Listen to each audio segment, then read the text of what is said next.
Hi guys, it's Janet with Living Room Talks. My Wi-Fi is a little slow, so my mouth isn't matching my video feed. That's the issue right now. But I'm really happy to have Norma joining us today. Norma, can you introduce yourself?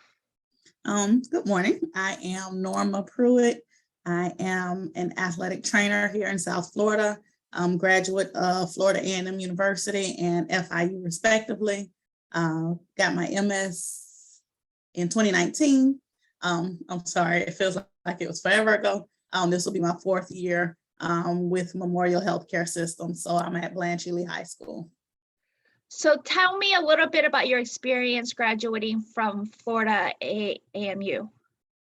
FAMU was my undergrad, so I got my health science degree from there. Amazing, best experience of my life. Recommended 10 times out of 10 to every student I ever encounter. What makes that experience different from going to another program, another undergrad program? Just being the majority. Attending an HBCU is like no other experience I've ever experienced. I'm 32 years old, and just being on that campus surrounded by individuals who look like myself, understand me, understand when I'm upset, or if I'm just talking loud, I'm just a loud individual because we are. And if I'm being expressive, it's not, oh, she's the angry person. I'm not, I'm just expressing myself. So being in a space where I was not the minority was beautiful, and it was the greatest blessing on earth. So what other extracurricular activities were you able to do going to an HBCU for your undergrad degree? I didn't do any extracurricular activities. I was the student who fully enjoyed freshman parties. I traveled. I was on campus, and I actually was at Bethune-Cookman. I have to give them their respect as well. So I graduated from FAMU. I was at Bethune-Cookman, which is also an HBCU, for my first 2 years. But did the same thing at both schools. We partied, we traveled. I had to buckle down and say, okay, now it's time to study because I'm ready for a degree now. But I didn't participate. So how did you first hear about athletic training? What brought you to the profession or trying to pursue this profession? My upbringing. My family is a family of athletes. I'm honestly the only one who's not like an extra or an athlete who excelled. I did cheer when we were in Little League. We did Little League football and cheerleading. But my siblings, they ran track, they stepped, they played football, they played basketball, everything under the sun. And I'm just the person who was there and wanted to help them be great. And I knew that I wanted to do something in the healthcare profession. In high school, I was a part of HOSA. So I just kept saying, I want to do all of these things medically, all the medical skills we're learning, but I just want to do it for athletes. And everyone kept telling me, well, it sounds like sports medicine. Nobody knew the term athletic training. And this was in 2008. Well, 2005, I started high school, but I just kept telling them, I want to do all of this. And they said, well, it sounds like you're going to go to school and study biology. When you finish biology, then you'll become a physical therapist and then like just focus on athletics. And I was out of school before I learned the term athletic training. I had already graduated from college. So I just learned about HOSA a couple years ago. It's not something familiar to a lot of people. Can you tell us a little bit about HOSA and how it impacted your career? Strongly. I was in the HOSA program all 4 years of high school, and I graduated.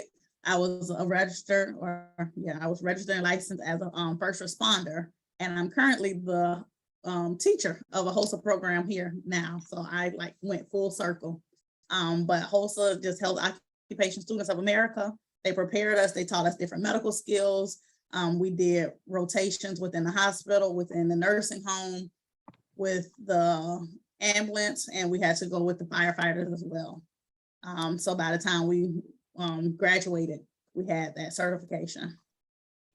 And when you were part of HOSA, was there a lot of mentoring that happened, and do you still keep in touch with those mentors? My mentor is my instructor, and she got me prepared for this year. This was my first year teaching for the host of classes here in South Florida. And so I called her and I said, hey, we're teaching the same classes now. And so she sent me everything that she had for all of the classes that I was teaching. So it was definitely a great starting point.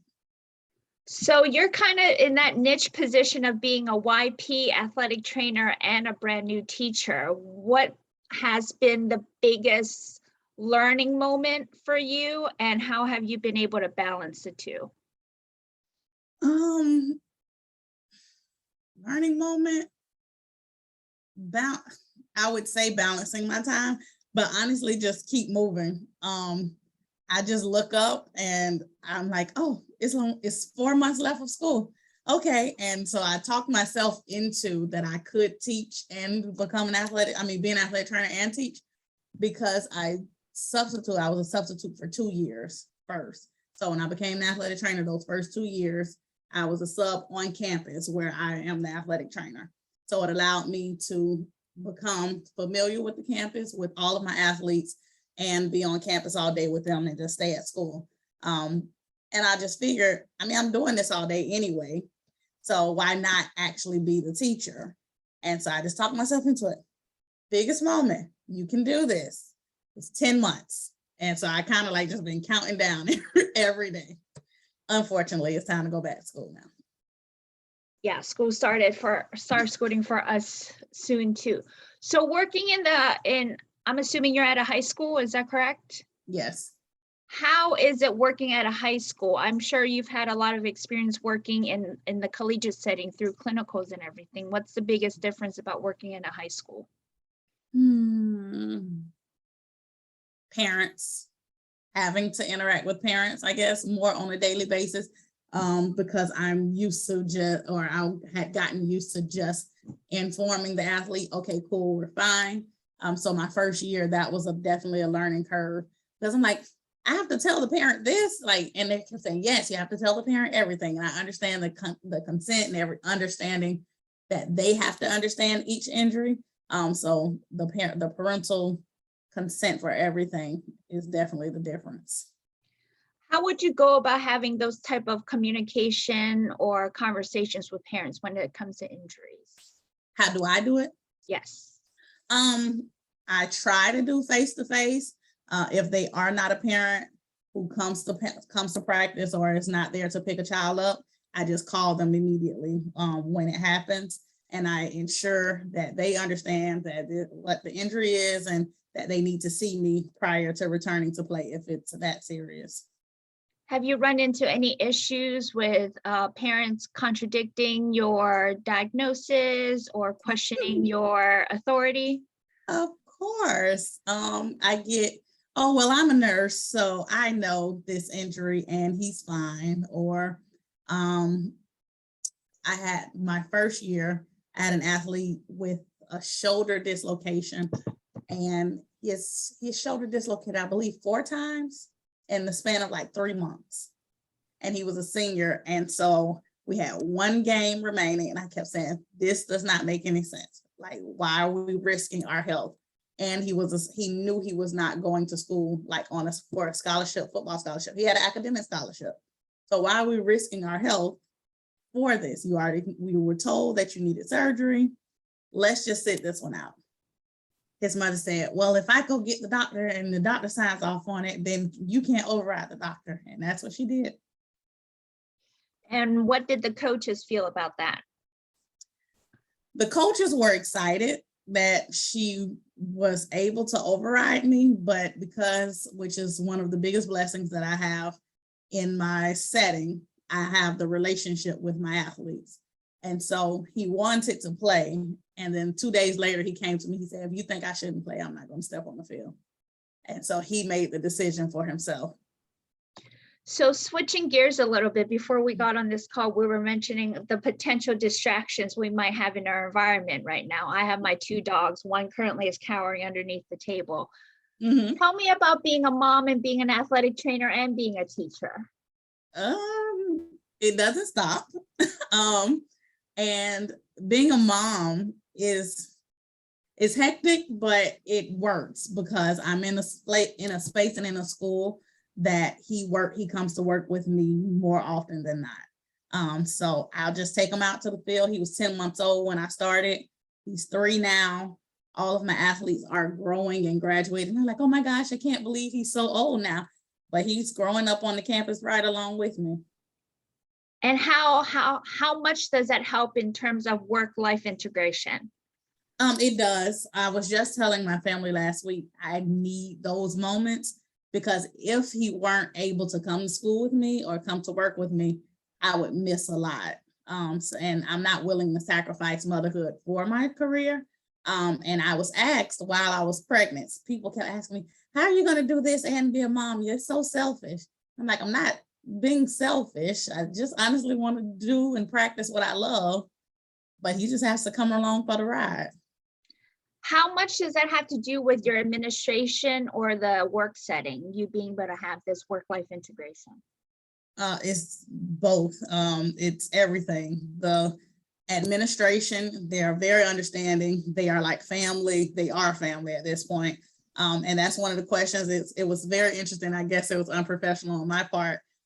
We had all of the trainings for interview skills prior to graduating from FIU. And I know what questions not to ask in an interview, but at this point I'm like, okay, I'm a mom and like randomly he might have to be here, not trying to bring him to work every day, but if this happens, would it be okay? And they said, sure. And so it started to happen like more often than not. And now on the days that he's not at work with me, they're like, hey, where is he? Why is he not here? And I'm like, what's wrong? Right. And I'm like, he's just at home or he's at school and everyone gets upset with me. And I'm like, but technically he's not even supposed to be here, but nobody cares. So it's definitely the school. It is the setting. It is the administration. Was there a lot of internal conflict or internal dialogue before the interview to bring that subject up? Definitely. Because I'm sitting here and the interview was over. And so they say, any more questions? I'm like, okay, yeah, like I do have one more. So I felt like I had to, but I just didn't want to seem like I was not there to perform to the best of my abilities or to place the career on a back burner. But like I say, I'm not willing to sacrifice motherhood for anything. Have you had conversations with other working mothers who are athletic trainers about the ability or inability to find that balance? All of the mothers that I know are doing the same thing that I do. When I got pregnant, I was in grad school and my preceptor, Julie Edwards down in South Florida, she has 2 boys. And so her boys were, I'm gonna say kindergarten and about 4th grade. And they were at school with us every day. As soon as they got out of school, they walked over to the high school with us. And so that was my template. I was like, well, Julie's okay. And I was pregnant at the time. And then every mother that I've met since then, I have about 3 or 4 who are athletic trainers along with me, and their children are staples on the campus, just as Cam's is. So a new term that I recently learned about was called work guilt. People who are unable to separate their work from themselves. Okay.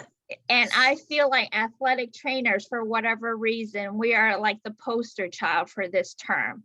Why do you think our profession has such an issue with work guilt? One, I would say because we are the same people. That's something that I've been told as of late. I've been encountering individuals who meet other athletic trainers and they're like, she acts just like you. And then he acts just like, we're all the same people. And then I think it's because our athletes are our families once we actually build relationships with them. So when you leave your athlete or when you leave your family, you don't just like, at a normal job, you should clock out and then you leave, work at work. My athletes, speaking for myself, call me all night. They call me all morning. They call me for anything. They call me for everything. And even if they're not calling, I'm worried about them.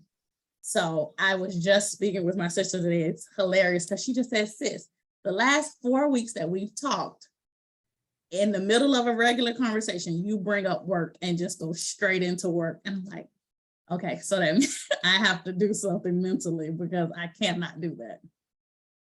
So have you been able to find boundaries or set boundaries with this communication? No. I haven't. I have athletes who I have had to actually have a stern conversation with because they will call me at midnight. Can you clear me, please? No, we're not going to call at midnight. So I have had to set those boundaries, but other than that, there's honestly very little boundaries. So looking back on your academic career and your profession at this point, what would be the advice you would give to your younger self? Advice.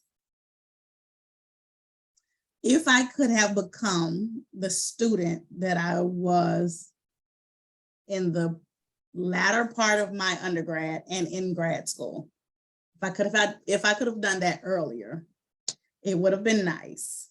So the advice would be to actually try, because the first couple of years in school, I was in courses that were supposed to be hard. And I just kept saying, I can't do this. It's hard. I can't do this. And then once I actually sat down and gave an effort, then it was like, okay, well, I'm not getting straight A's, but it's doable. So try would definitely be my advice. So my last question, and it's always my favorite question, tell me an embarrassing moment that you've had as an athletic trainer, and what did you learn from it? It's nothing eval wise. My embarrassing moment, first year, I believe might have been my first month, I was doing impact testing for concussion baselines. And because we only have one person on campus, I'm trying to be everywhere at one time. And so I started a group of athletes on the impact test. And I said, I have to go and look at the football field. I'll be right back. And so I ran out to the field and came back and 3 computers were broke. And they were like, well, why would you leave them alone? They were roughhousing and playing, so they broke the computers. And so looking back, I was like, why did I do that? I honestly can't be everywhere at one time. And the principal yelled and I was in trouble. They're like, well, now we have to replace these computers. And I felt awful, but it was a learning moment because I won't leave them alone again. But it was definitely embarrassing because as the adults, I should have made a better decision. How do you break computers during impact testing? It's not that bad. They were playing. Oh my gosh. They were playing. They began wrestling. And then when I got back in the room, of course, I said, who did it and what happened? And nobody knew a thing. Oh my God. That's a new one. I can't say I've never heard that one before. Right. So Norma, the last couple minutes for you, your final statement to our audience. Chase your dream. Athletic training was a dream and I live it every day now. I advise everyone to find their passion and live it because I am a firm believer in not just going to work and being a person who is unhappy in what we're doing. We don't have to be millionaires. I would love to be a millionaire. Would love it. But if every day I can wake up and be okay with what I'm doing, I would appreciate that more. Norma, thank you so much for your time, and I'll talk to you soon. Well, thank you so much. You have a great day. Bye.